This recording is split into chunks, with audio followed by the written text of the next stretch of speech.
안녕하세요. 해우사원의원 김준미 원장입니다. 날씨가 많이 추워졌네요.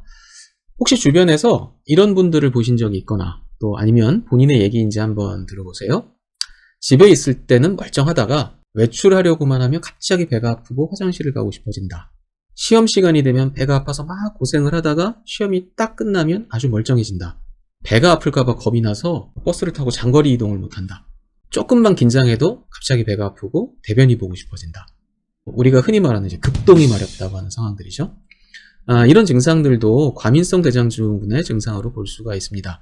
특히 이런 증상들을 과민성 대장증후군의 시민성 양상, 긴장형 과민성 대장증후군, 신경성 복통, 신경성 설사 이런 식으로 부릅니다. 편안한 상황에서는 전혀 증상이 없다가 화장실을 내 마음대로 갈 수 없는 상황이 되면 갑자기 대변이 마렵고 또 배가 아파지는 증상이고요. 이럴 때는 이제 대변을 참기가 굉장히 힘들어지고 급박하게 대변을 보게 되는 증상입니다. 사실 저도 한때 이런 비슷한 증상으로 고생을 한 적이 있었습니다. 운전 중에 배가 자주 아파서 트렁크에 항상 팬티하고 바지 한 벌을 챙겨 다니고 있었는데요. 다행히 지금은 아주 괜찮습니다.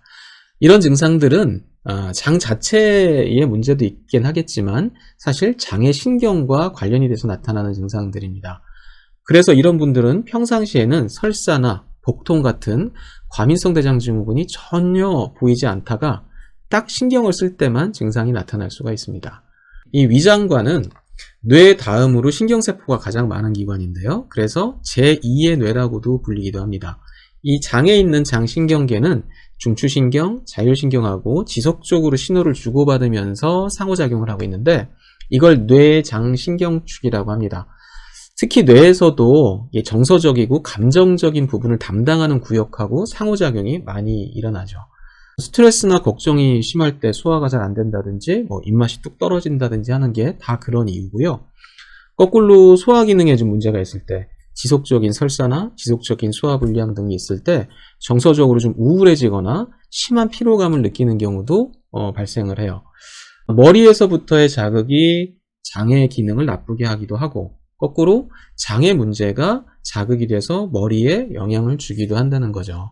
그러니까 앞서 말씀드린 이런 급동이 마렵다고 하는 이런 증상들도 대장 자체에 국한된 문제라기보다는 신경계가 불안정해지면서 장신경이 자극을 받고 그래서 발생하는 증상들인 겁니다. 대개 이런 증상은 촉발된 계기, 어떤 특정 사건에 대한 트라우마를 가지고 있는 경우가 많고요. 그런 트라우마가 있는 사건 이후에 계속 반복적으로 비슷한 상황이 발생하다 보면 시간이 지나면 일종의 조건반사처럼 유사한 상황이 생기면 저절로 몸이 따라서 반응을 일으키는 그런 식으로 진행이 되는 겁니다. 우리가 강아지들한테 먹이를 주면서 빛을 깜빡깜빡거리는 걸 반복하다 보면 나중에는 먹이를 안 주고 빛만 깜빡거려도 강아지들이 침을 흘리는 것처럼 우리 몸도 어떤 특정 상황에 계속 반복이 되다 보면 저절로 동일한 조건이 형성되면 증상이 나타나는 거죠. 그래서 이런 증상을 치료할 때는 장 자체에 국한된 치료를 하는 것보다는 장신경을 안정시켜 줄 수 있는 방식의 치료가 효과적입니다. 심리적인 안정도 도모하면서 더불어서 장신경이 좀 편안해지게 만들어줘야 되고요.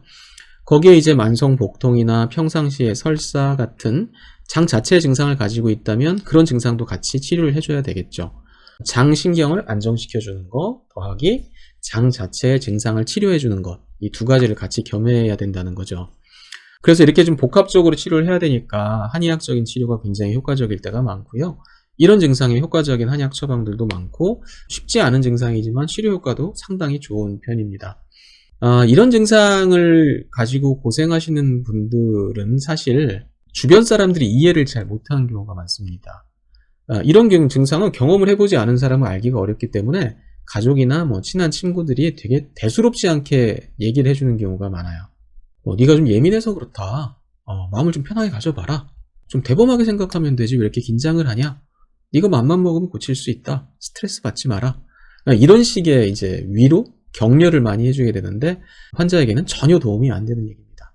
제가 좀 키가 작은데 만약에 저희 어머니가 저한테 키 커봐. 네가 맘만 먹으면 키 클 수 있어. 이렇게 말씀하신다고 제가 키가 크겠어요? 마찬가지로 그런 정서적인 긴장이나 불안이 심하고 예민하신 분들이 본인이 원해서 그런 게 아니기 때문에 그런 식으로 얘기를 해주는 게 환자들에겐 별 도움이 되질 않습니다. 오히려 환자의 고충을 잘 들어주고 환자가 지니고 있는 그런 트라우마에 대해서도 자세하게 얘기를 서로 나누고 이런 공감이 더 중요하죠. 진료를 하면서 환자분의 얘기만 충분히 들어드려도 환자가 굉장히 심리적으로 편안해지시는 경우들이 종종 볼 수 있습니다. 과민성 대장증후군은 위험한 병은 아닙니다. 또 위험한 병으로 진행이 되지도 않습니다. 하지만 굉장히 불편하고 삶의 질을 뚝뚝 떨어뜨리는 그런 증상들이죠. 하지만 충분히 치료될 수도 있는 증상이니까 용기 내시고 적극적으로 잘 치료하시면 충분히 가능성이 있습니다. 영상 도움되셨다면 구독과 좋아요도 좀 부탁드리고요. 궁금하신 점은 카톡으로 연락 주시면 제가 또 자세히 상담해 드리도록 하겠습니다. 감사합니다.